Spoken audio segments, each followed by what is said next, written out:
Hello, my dear learners. Welcome back again in your science class. Here in this class, we are going to start chapter number 12 and the name of the chapter is Earth, Moon and the Sun. नाम से ही पता लग रहा है सन के बारे में पढ़ेंगे, अर्थ के बारे में पढ़ेंगे एंड मून के बारे में पढ़ेंगे. ये हमारी सारी नेचुरल चीजें है ना. सो ये हमारे नेचुरल एनवायरनमेंट का पार्ट है. बट अब हम क्या पढ़ेंगे इसके बारे में, तो ध्यान दीजिए. सबसे पहले हम शुरू करते हैं हमारी अर्थ का रोटेशन. अर्थ कैसे रोटेट होती है, घूमती है ना. क्यों घूम रही है अर्थ, है ना. सो क्या लिखा है, यू विल सी. और ये अर्थ के घूमने से हमें सन दिखता है सुबह अलग जगह पे और शाम को अलग जगह पे डूबते हुए. अगर रोटेशन नहीं होती तो ये हमें देखने के लिए ऐसा मिलता ही नहीं. ठीक है. सो और ये दिन और रात भी नहीं चेंज हो जाते. क्यों? क्योंकि सन उग रहा है, डूब रहा है, ये रोटेशन की वजह से हुआ. ठीक है. क्योंकि अगर रोटेशन नहीं होती तो सन ऊपर है तो ऊपर ही रहता, डूबता तो नहीं, है ना. So you may be notice that the sun rises in the east and sets in the west. Have you ever wondered why this happens? Let us understand it better with this riddle. जैसे यहाँ पे अगर आपने देखा ये वाली चीज को, ये जो झूला होता है ऐसा वाला गोल गोल घूमने वाला झूला, ये एक तरीके से आपका अर्थ है, जैसे गोल गोल घूम रही है इस झूले पे. अब ये इसको आप चाहे कैसे भी घुमा दीजिए, क्लॉकवाइज, एंटी क्लॉकवाइज, मतलब east to west, west to east, कैसे भी घूम सकती है. फिर आपने ये टॉप देखा, स्पिनिंग टॉप, इसको भी इस तरीके से वो घूमता है. तो जस्ट लाइक ये जितनी चीजें आपने देखी, now think about this. When we look at the sun from the earth, it seems like rising in the east and move to the sky. और आपको दिखाई देता है कि वेस्ट में हमारा सन डूब जा रहा है. Does this mean sun is actually moving in the sky और could it be the earth rotation? क्या सन सच में मूव कर रहा है स्काई में या रोटेशन की वजह से हो रहा है? और could it be earth is rotating? क्या अर्थ रोटेट हो रहा है? So in reality the sun only appears to move because we are observing it from a rotating earth. Sun हमको मूव करता हुआ दिखता है. आप देखते हो 11-12 बजे उसकी पोजीशन चेंज हो रही है. क्यों? क्योंकि हम मूव कर रहे हैं.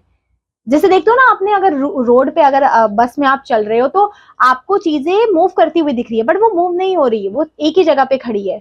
आप मूव हो रहे हो तो आपको वो दिख रही है, जैसे आपका सन मूव होता हुआ आपको दिखता है. ठीक है. So just like these objects, the earth is also spins और rotates on an axis. Earth rotate करती है. This imaginary axis passes through north pole to the south pole. It takes about 24 hours earth को एक circle complete करने में लगता है. ठीक है. जिसकी वजह से दिन और रात इस तरीके से चेंज होती है. जैसे आपको दिख रहा है ये वेस्ट टू ईस्ट अर्थ घूम रहा है. ठीक है. फिर इसी की वजह से ये जो घूमा ना, अब ये एक्सपेरिमेंट से बताया जैसे टॉर्च है, तो ये ग्लोब का ये वाला पार्ट में टॉर्च है, मतलब इस पार्ट में दिन हो रहा है और यहाँ पे आप देख रहे हो अंधेरा है. दैट मीन्स अंधेरा मीन्स यहाँ पे रात है. तो दिन और रात ऐसे चेंज हो रही है यहाँ पे. ठीक है. ये वाले एक्सपेरिमेंट से भी आपको यही बताया गया है.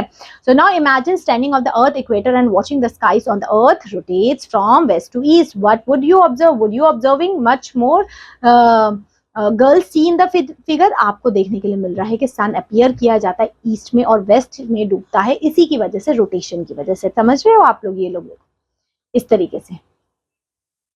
ठीक है. आप देखते हैं क्या नेक्स्ट आपसे क्या बोले. ये तो रोटेशन हो गया. अब रेवोल्यूशन ऑफ अर्थ. अर्थ का रेवोल्यूशन मतलब एक तो अर्थ अपने ही एक्सिस पे घूम रहा है और एक सन के चारों तरफ भी घूम रहा है. तो जब सन के चारों तरफ घूमेगा वो होगा आपका रेवोल्यूशन ऑफ अर्थ.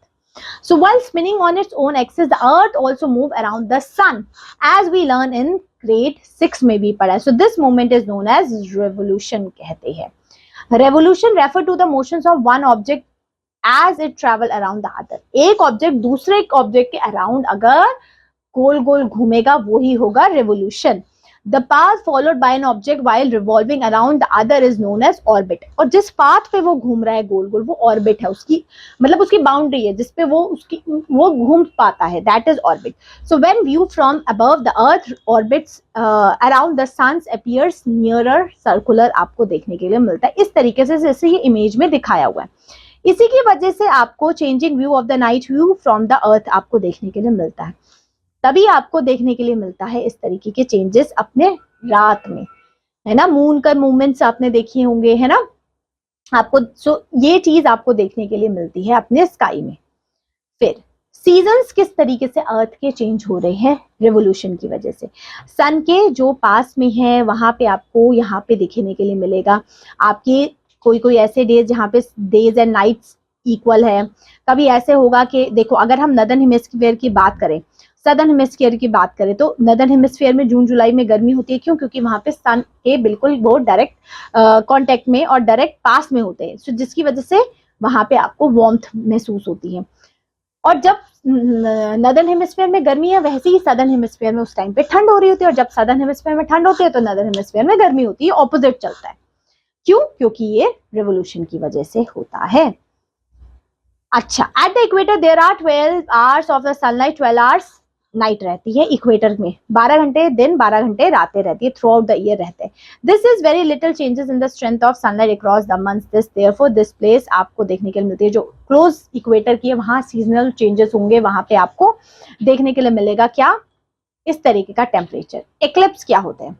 एक्लिप्स क्या होता है? ब्लॉक करना, लाइट को पास ना होने देना। अब सोलर एक्लिप्स क्या होगा? इसमें कौन आ जाएगा? मून मूव करेगा बिटवीन अर्थ एंड सन। यहाँ पे मून आ गया बीच में, तो आपने देखा है सन के चारों तरफ आपको एक ब्लैक ब्लैक दिखता है, दैट मीन्स किसी ने तो ब्लॉक की हुई है लाइट, वो है मून ने। सन के आगे जब मून आ गया तो आपको अर्थ से एकदम अंधेरा हो जाता है, दैट इज सोलर एक्लिप्स हो जाती है हमारी, हमें देखने के लिए इस तरीके से मिलता है। ठीक है, फिर अब इस टाइम पे देखो ये इस तरीके से टोटल सोलर एक्लिप्स मींस बिल्कुल ही छुप गया, पार्शियल मींस हल्का फुल्का छुपा सन, और यहाँ पे डायमंड रिंग एक ऐसा बनता है कि फिगर भी बहुत कम बनता है और बहुत कम देखने के लिए मिलता है ऐसा वाला फिगर। तो जब ये ऐसा चांस आता है तो लोग स्पेशली इसको नोटिस करने के लिए जाते हैं कि रिंग लाइक स्ट्रक्चर बनता है, एकदम रिंग का स्ट्रक्चर बनता है इसमें। ठीक है, ये है आपका। और ये इस तरीके से जब भी ऐसा एक्लिप्स वगैरह लगते हैं तो बोला जाता है कि डायरेक्ट सन रेज को नहीं देखना, हमारे हार्मफुल होते हैं, बहुत लोगों को ऐसा माना जाता है, ब्लाइंडनेस हो जाती है अगर हम ये देखें। ठीक है, so during a total lunar eclipse the skies become dark for few minutes. आपको देखा है कभी ऐसा कि एकदम अंधेरा हो गया दिन के टाइम पे? So in the middle of the day the sun rays lights entirely block कर देते because both the earth rotates and moves, moon moves in the orbit, the moon's shadows travel quickly across the earth, that's why we can see the total lunar eclipse हमें कभी कभी देखने के लिए मिलती है स्काई में। ठीक है, फिर हमारा बोला है हमने, ये तो आपने देखा कि एक्लिप्स कैसे हुआ। अब लूनर, लूनर मींस इसमें क्या होगा? इसमें कौन आ जाएगा? As a moon revolve around the earth there is a time between, जब अर्थ आ जाए हमारा सन एंड मून के बीच में, तब हमें लूनर एक्लिप्स देखने के लिए मिलता है।